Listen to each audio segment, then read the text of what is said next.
The bank was buzzing with the usual hum of activity that came with a busy weekday morning. People stood in line, chatting quietly, checking their phones, and waiting their turn at the teller windows.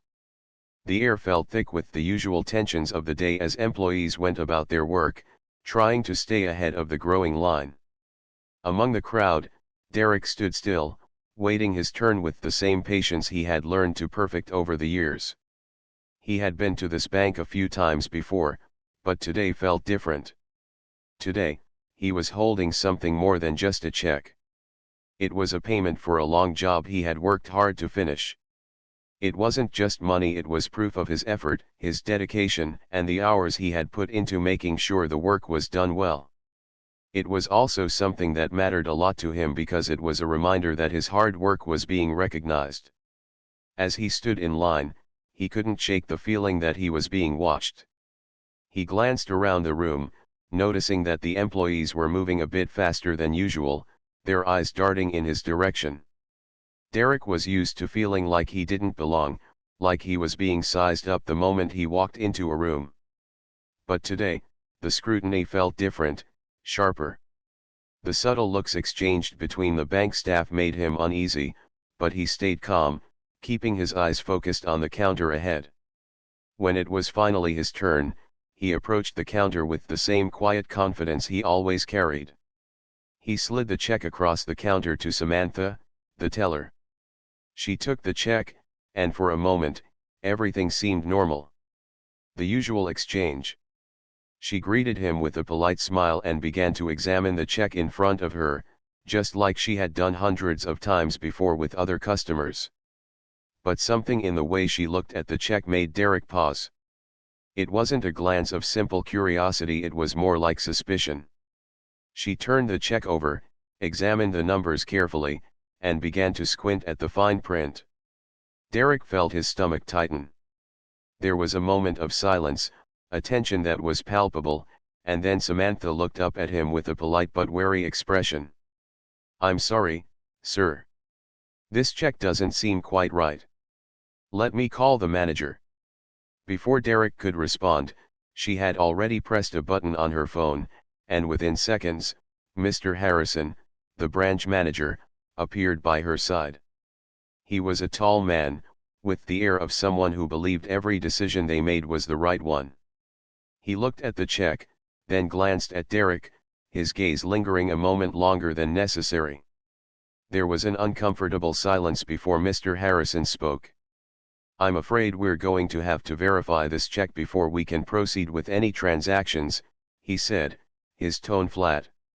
He looked down at the check and began muttering something about needing to verify the authenticity of the signature. Derek could feel his pulse quicken. He had already dealt with this kind of treatment before, but it never got any easier. He had worked hard for this money, and here they were questioning it in front of everyone. But instead of reacting with anger or frustration, Derek held himself steady.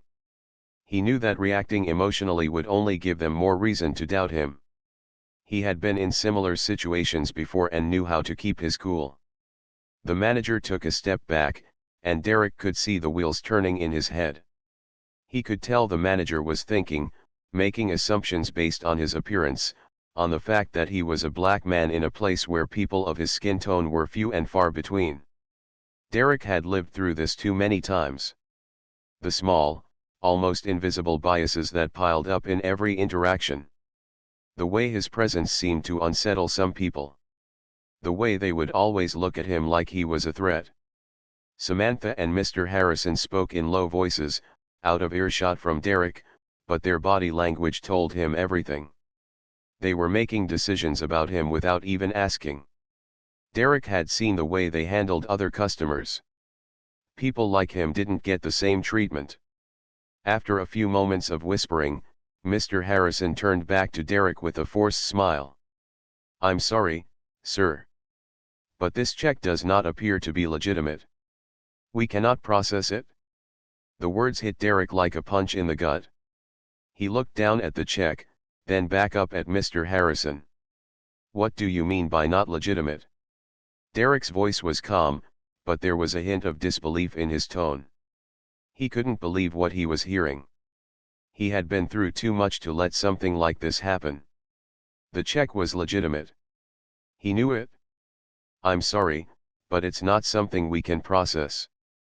We'll have to rip it up," Mr. Harrison said, his voice almost dismissive, as if it was the most ordinary thing in the world. Before Derek could react, Samantha grabbed the check, and with a swift motion, she tore it in half. Then, she ripped it again, and again, until the pieces of the check were scattered across the counter. Derek's heart sank. It wasn't just the money, it was the disrespect. The humiliation of having something he worked hard for torn apart in front of him. It wasn't just a mistake, it was a judgment. And it felt like a judgment based not on facts, but on assumptions. The silence that followed was thick. Derek stood there, frozen, staring at the torn pieces of the check on the counter. The room seemed to slow down around him, the hum of the bank's activity fading into the background. His hands clenched into fists at his sides, but he kept his expression calm, his eyes focused on the manager, then on Samantha. They had just destroyed his check without any real reason, and they hadn't even given him the courtesy of an explanation. Derek took a deep breath, his mind racing. This wasn't just about the check anymore. It wasn't just about money. It was about dignity, about respect. The subtle racism he had dealt with for years had pushed him to his limit. The decision they had made to tear up the check wasn't just a mistake, it was an insult. And it was time for them to understand that this wasn't something they could get away with. He turned to leave, but just as he was about to walk out the door, he stopped. No. He wasn't walking away this time. This wasn't something he would let go. He took one last look at the bank, the employees staring at him, and then he walked back to the counter. He wasn't going to let them get away with this. Not today. Derek didn't leave the bank immediately. He paused just by the door, his fingers gripping the handle as he stood there for a few seconds, taking in everything around him. The sound of the air conditioning hummed in the background, the faint chatter of customers filled the air, but none of that mattered. All Derek could focus on was the image of the torn-up check still lying on the counter in front of him. He could feel the sting of disrespect, but deeper than that was the simmering anger, the sense of injustice that ran through his veins. He wasn't going to walk away this time, not when they had crossed a line. Turning back around, he calmly walked back toward the counter, his footsteps steady, purposeful. The employees looked at him, their faces filled with surprise, maybe even a little fear. Derek could feel their eyes on him, watching his every move. They didn't expect him to come back, especially not so calmly. They were probably thinking he would storm out, shouting about the injustice, making a scene. But that wasn't what he was going to do. Derek had learned long ago that when you're underestimated, that's when you have the most power. People were already expecting him to lose his temper, to react in ways that would make them feel justified in their actions. But Derek wasn't playing by their rules. He wasn't going to let them control the narrative. As he approached the counter again, Samantha and Mr. Harrison looked up from their conversation, their expressions shifting from disbelief to confusion. The bank manager's mouth opened as if to say something, but Derek raised his hand, silently stopping him. There was no need for more words. He had heard enough for one day. Instead of launching into an angry tirade, Derek took a deep breath, exhaling slowly. "I'll be right back," he said, his voice calm, low but firm. He didn't wait for a response. He turned and walked out of the bank. The staff behind the counter exchanged uncertain glances, unsure of what to make of his sudden departure. But Derek wasn't leaving in defeat. He was stepping out to think, to plan. He wasn't going to let this go. He was going to make sure they understood the weight of their mistake. Once outside, the rush of fresh air hit him, but it didn't calm him. The anger, the unfairness of the situation, was still there, bubbling just beneath the surface. He couldn't just walk away. Not this time. Not when everything he had worked for had been reduced to a few scraps of torn paper. He had put so much of himself into his work, and this check wasn't just money, it was recognition, a sign that his efforts mattered. And now they had destroyed it, without a second thought. Derek pulled out his phone, quickly scrolling through his contacts until he found the name of Kyle, a friend of his who worked in corporate affairs for a major law firm. He knew Kyle would understand. They had known each other for years, and over time, Derek had come to trust him. He wasn't just a friend, he was someone who had always listened when Derek needed to vent about the small injustices of life. And now, Derek needed him more than ever. He called Kyle and didn't waste any time explaining the situation. "Hey, Kyle," Derek said, trying to keep his voice steady. "I need your help." There was a pause on the other end of the line before Kyle responded. "Derek? What happened? You sound upset." "I went into the bank today to cash a check, and they tore it up in front of me." "Said it was fake," Derek explained, his words coming out in a rush now that the weight of the situation was hitting him fully. He could feel the anger rising in his chest again, but he held it back, focusing on getting his thoughts out clearly. "I've been going there for years, and I've never had a problem. But today, they just decided to disrespect me. No reason, just tore it up. I need to do something about this, Kyle." Kyle's voice was quiet at first, clearly processing what Derek had said. "Wait, they just tore it up? Right in front of you?" "Yeah." No explanation, no apology. "Just assumed it was fake because of who I am. I've had enough of this, man. I'm not just going to let it slide this time. I need help, and I need it now." Derek could hear Kyle's breathing on the other end, as if he was thinking carefully about what to say next. "All right, let me see what I can do. I'll make some calls, get the right people involved.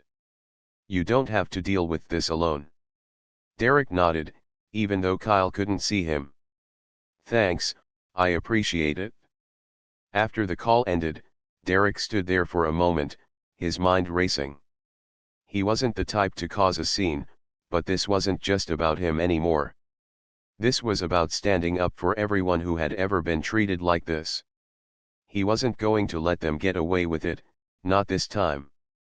As Derek turned back toward the bank, he took one last deep breath.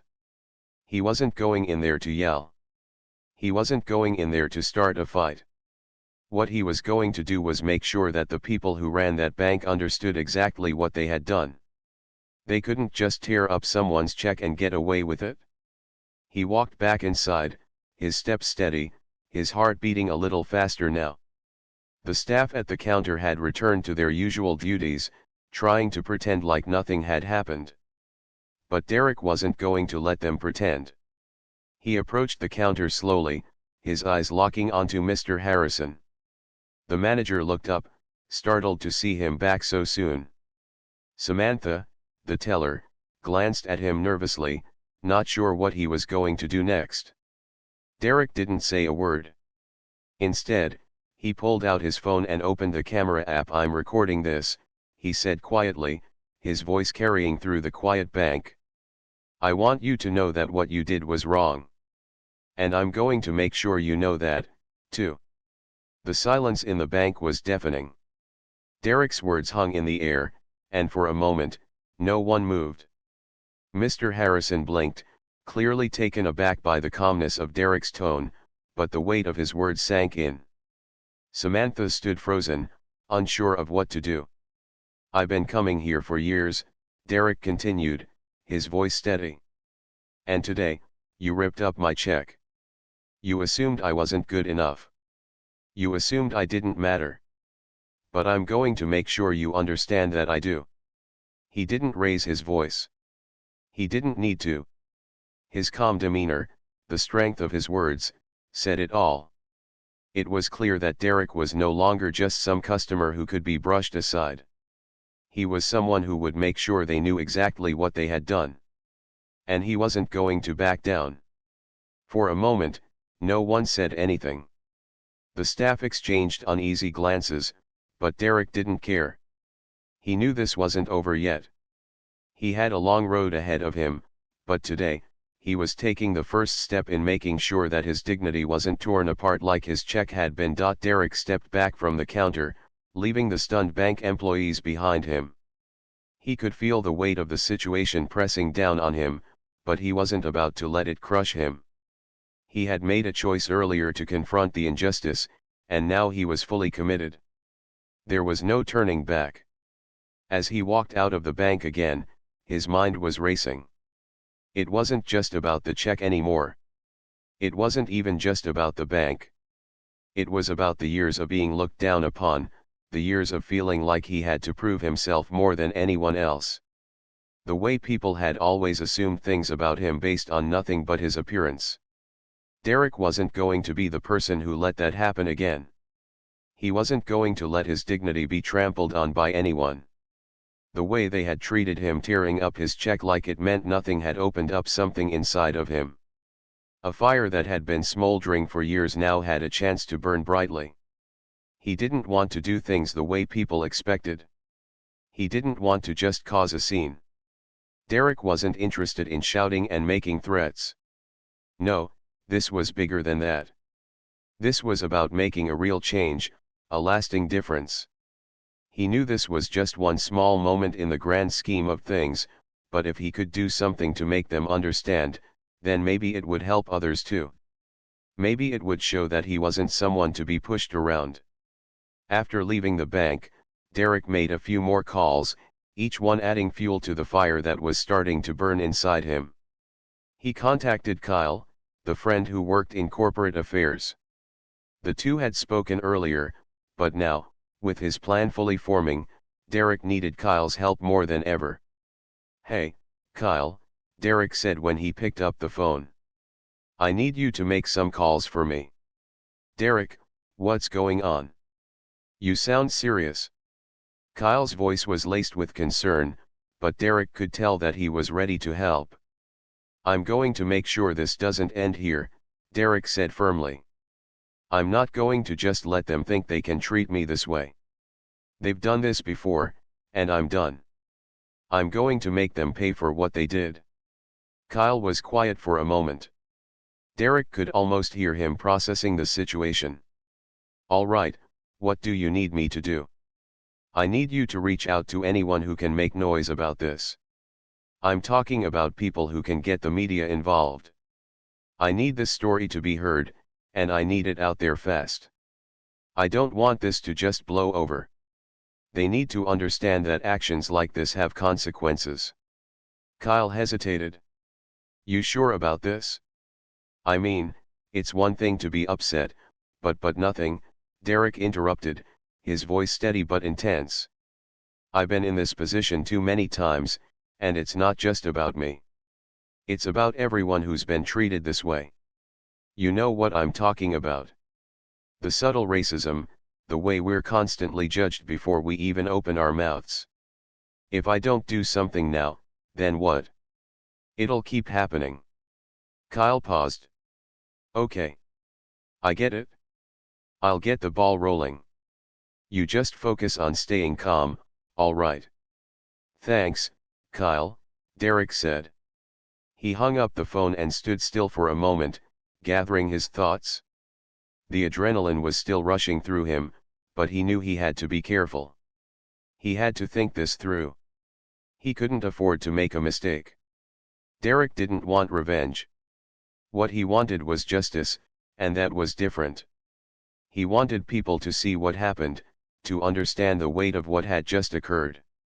He wanted others to know that they didn't have to put up with being treated as less than. Over the next few hours, Derek made sure that the pieces of his plan were falling into place. He drafted a statement outlining what had happened in the bank. He carefully worded it so that it was clear, concise, and undeniable. This wasn't just a personal issue, this was a story that needed to be told. He was determined that it wouldn't just be a fleeting moment that was forgotten in a few days. As night began to fall, Derek received the first call from Kyle. "I've made some calls," Kyle said, his voice crackling with energy. The media's starting to pick up the story. It's getting out there, Derek. You're not the only one who's been affected by this. Derek felt a sense of satisfaction, but it wasn't enough. The job wasn't finished yet. This was only the beginning. Now, he needed to make sure that the people who ran the bank understood just how serious he was. He wasn't going to let them sweep this under the rug. A few hours later, Derek was back at the bank, standing in front of the doors, his heart pounding in his chest. He had already seen some of the coverage on the news. The story was spreading fast, and it was becoming clear that the bank's actions were not going to go unnoticed. The moment he stepped through the doors, Derek could feel the eyes on him. The staff seemed to freeze when they saw him. They weren't sure what to expect this time, but one thing was clear: they knew they had made a mistake, and it was one they couldn't erase. He approached the counter again, but this time, his demeanor was different. There was no hesitation in his movements, no uncertainty in his voice. He had a purpose, and everyone in that bank could feel it. "Mr. Harrison," Derek said, locking eyes with the manager. "I hope you're ready to answer some questions. I'm not leaving until I get some answers." Mr. Harrison looked flustered, but he quickly regained his composure. "Derek, you don't get to explain yourself now," Derek cut him off. "Not after what you did. I want you to understand something. What you did today wasn't just about tearing up a check. It was about treating me like I didn't matter. It was about judging me without even giving me the respect to explain myself. And I'm not going to stand for that." The other employees behind the counter exchanged nervous glances. No one was saying anything, but Derek could feel their discomfort. This was no longer just a matter between him and Mr. Harrison. It was bigger than that. The whole bank was watching. Derek's words had weight now, and they could feel it. "I've spoken to the media," Derek continued, his voice steady. "I've made sure that everyone knows what happened here today. And I'm not stopping until this is addressed properly." Mr. Harrison took a deep breath, his hands gripping the counter as if trying to steady himself. "We are looking into the situation, Derek. I assure you, we take this seriously." Derek shook his head. "You don't take it seriously enough yet, but you will. I'm going to make sure of that." With that, he turned and walked out of the bank again, his mission clear. He had made his point. It wasn't just about one person or one check. It was about changing how people like him were treated, how their worth wasn't measured by assumptions or appearances. It was about something bigger than any one incident. As he walked down the street, Derek knew this was far from over. But for the first time in a long time, he felt like he was finally taking control. This wasn't just a fight for his dignity, it was a fight for everyone who had ever felt small, unseen, or underestimated. And he wasn't going to stop until his voice was heard. The hours after Derek's return from the bank felt like a blur. He had made his stance clear, but that wasn't enough. He could feel the pressure building, not just from the media that was now picking up the story, but from the bank itself, which was scrambling to respond. Derek didn't feel satisfied, though. The first step was done, but the work wasn't finished. It wasn't just about proving a point, it was about making sure that this didn't happen again, to him or anyone else. Derek had made his case. The media had picked up on it quickly. The story spread like wildfire, reaching more and more people who shared his outrage. Tweets, news articles, and social media posts flooded in, and Derek's phone buzzed constantly with messages of support from friends and strangers alike. Some people even shared their own stories of being treated unfairly, just like he had been. For the first time, Derek felt like he wasn't alone. Others had experienced this kind of thing too, and they were ready to stand with him. The news outlets were buzzing with the story. Reports were covering the bank's disrespectful treatment of a customer, with experts weighing in on the importance of customer service and the deep-rooted issues of racial bias. There was even a segment on a local talk show where guests discussed the incident and how it reflected broader problems in society. Derek's story had struck a nerve, and it was resonating with people from all walks of life. What had started as one small act of disrespect had become a larger conversation, one that was impossible to ignore. Still, Derek knew that getting the media attention wasn't enough. He had to make sure that the message stuck. He wasn't just fighting for himself anymore, he was fighting for every person who had been treated the same way he had. The idea that this kind of behavior could be normalized in a place that people trusted was unacceptable. He wanted to make sure it didn't go unnoticed, that it wouldn't be swept under the rug. The next day, Derek received another call from Kyle, his friend in corporate affairs. Kyle's voice was a little more serious this time. "Derek, I've made some calls. The bank wants to meet with you." Derek's heart skipped a beat. "What do you mean, meet with me?" "They want to make things right," Kyle explained. "They've seen the media coverage, and they know they've messed up. They want to offer you an apology, and they're talking about possible reparations for the way you were treated." Derek paused, trying to process what Kyle was saying. It was what he'd wanted in the beginning, acknowledgement of the wrong that had been done. But now that it was on the table, Derek didn't know how to feel. Would this just be another attempt to placate him and move on? Or were they genuinely going to take responsibility for their actions? "I'll meet with them," Derek said, his voice steady but cautious. "But I'm not doing this just for me. I want to make sure this doesn't happen again. Not just at that branch, but at every branch. They need to understand the impact of what they did." Kyle's response was quick. "I'll make sure they hear that loud and clear." The meeting was set for the following afternoon. Derek spent the next few hours preparing, thinking through what he wanted to say. He wasn't going to let them off the hook easily. If they wanted to make it right, they needed to show that they understood the gravity of what they had done. Apologies were one thing, but actions spoke louder than words. As Derek walked into the corporate office the next day, he could feel the weight of the situation. This was a major moment, not just for him, but for the bank and everyone who had watched his story unfold. He wasn't going to walk into that room with a sense of weakness or fear. He had been the one wronged, and now it was time for them to understand that.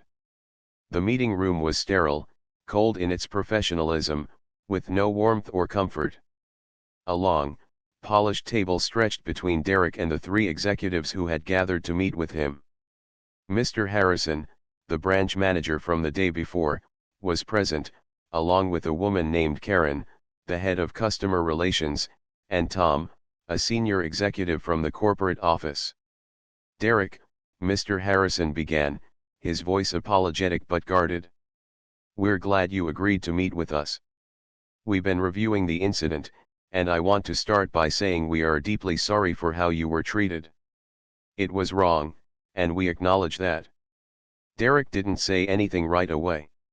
He just stared at Mr. Harrison, letting the silence hang in the air. The apology felt rehearsed, like they had been coached to say the right words.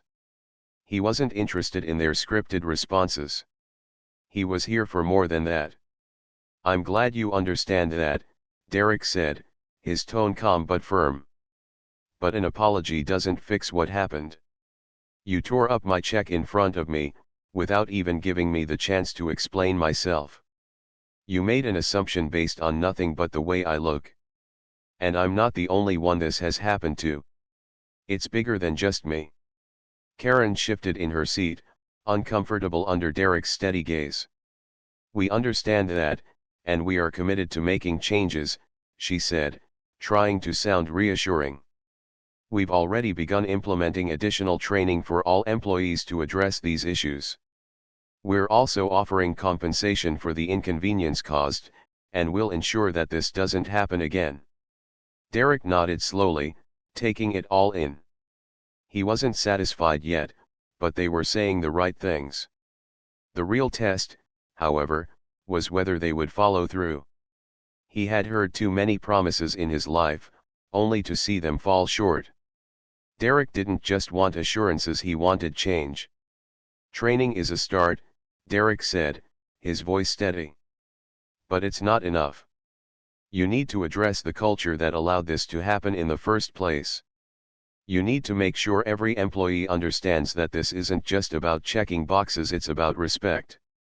It's about seeing people for who they really are, not just the assumptions you make based on their appearance." Tom, the senior executive, leaned forward, his expression serious. "Derek, we hear you. And we're committed to doing more than just offering a simple apology.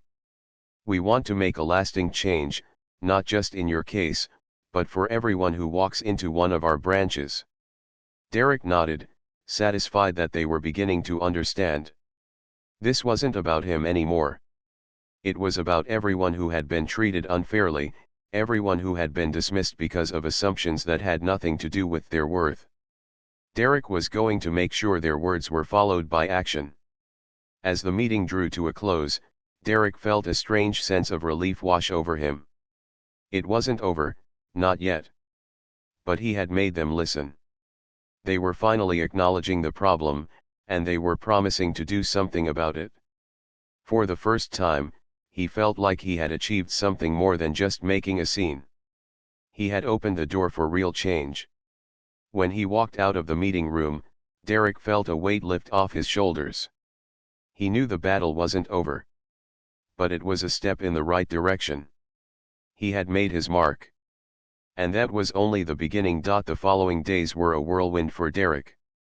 The story of the bank's mistreatment of him had spread far beyond his expectations. It wasn't just local news anymore, it was national. Articles were written, interviews were conducted, and social media was flooded with people sharing their own experiences. Derek had become a symbol for many, someone who stood up for what was right, who refused to be treated like less than anyone else because of the way he looked. But despite the growing attention, Derek couldn't shake the feeling that it wasn't enough. Sure, the bank had apologized. They had promised changes, offered compensation, and pledged to change their internal culture. But Derek wasn't fooled. He knew that actions spoke louder than words, and he wasn't ready to let them off the hook just yet. He had made sure the bank understood the gravity of what had happened, but he wasn't content with just making them feel guilty. He wanted results. Real, lasting change. The media frenzy didn't die down. In fact, it was only getting louder.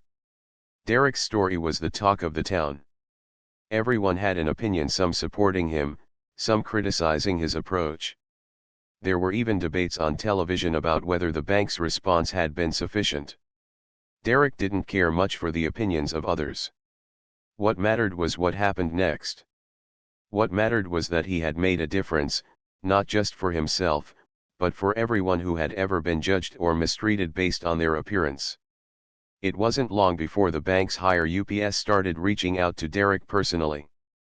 Corporate executives called him, asking to meet again to discuss his feedback and to hear more about his experience. They understood that things were far from over and that the public was still watching. They wanted him to know that the changes they had promised were already in motion. The second meeting was different from the first. It wasn't just a generic apology this time. Derek could see that they were serious. Tom, the senior executive from the first meeting, was there again, but this time he had brought Angela, the head of the company's diversity and inclusion department. "We've made significant changes," Angela began, her voice firm yet empathetic. "We've not only started a new training program focused on anti-racism and unconscious bias, but we've also partnered with local community organizations to ensure that our employees are more aware of the people they're serving. It's not just about addressing individual incidents like the one you experienced, Derek. It's about changing the whole culture." Derek listened carefully, not allowing himself to become too hopeful just yet. "And what else?" he asked, his voice measured but unwavering. "What about the way you treat your customers in general? How do you plan to make sure this doesn't happen again to anyone else? Angela nodded, clearly prepared for this question.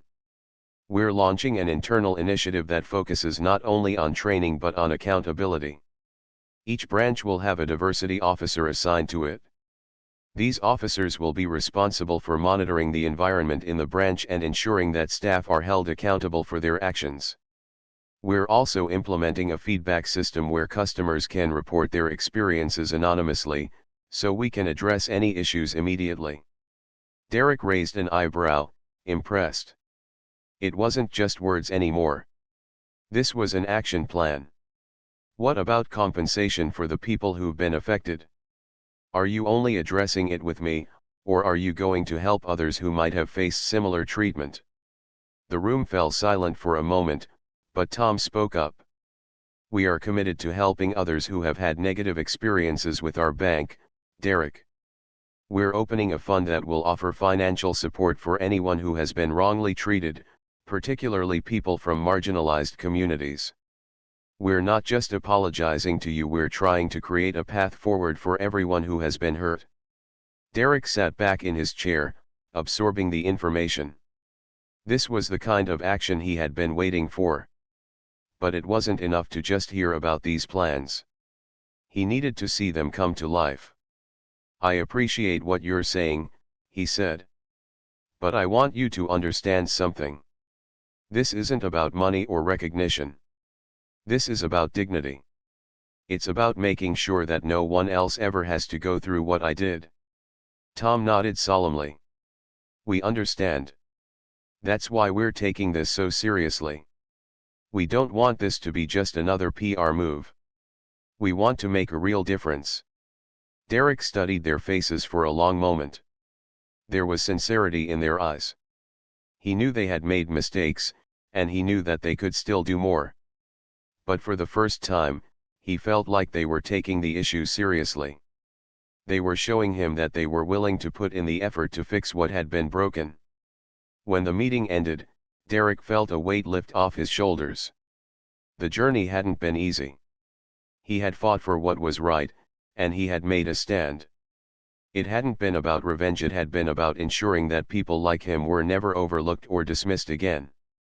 He had made a difference, not just for himself, but for countless others who had been made to feel small or unimportant. Over the next few weeks, Derek continued to keep an eye on the bank's progress. The media coverage began to fade, but the changes within the company remained. The new diversity officers started making their presence felt at the branches, and customer feedback was being taken seriously. Derek wasn't naive enough to think that every issue had been solved, but he could see that the bank was trying. They were committed to doing better, and that was all he had wanted from the start. Derek's life began to return to normal, but something had changed in him. He felt a sense of empowerment that he hadn't experienced before. He had stood up for himself, for his dignity, and for everyone who had been treated unfairly. And in doing so, he had sparked a conversation that had made people pay attention. He received countless messages from strangers, thanking him for his courage and sharing their own stories of being mistreated. Derek didn't know what would come of all of it, but he knew one thing for sure: he had made an impact. His actions had started something bigger than just one incident. They had opened the door for a larger discussion about respect, dignity, and equality. As the days passed, Derek took pride in the fact that he had made a change. He had fought for what was right, and he had won. And in doing so, he had made sure that no one would forget what happened in that bank. He had made sure that no one would ever be treated that way again. The journey was far from over, but Derek knew that every step forward was a victory. And with that thought, he walked confidently into the future, knowing that his fight for justice had made a difference that would be felt for years to come.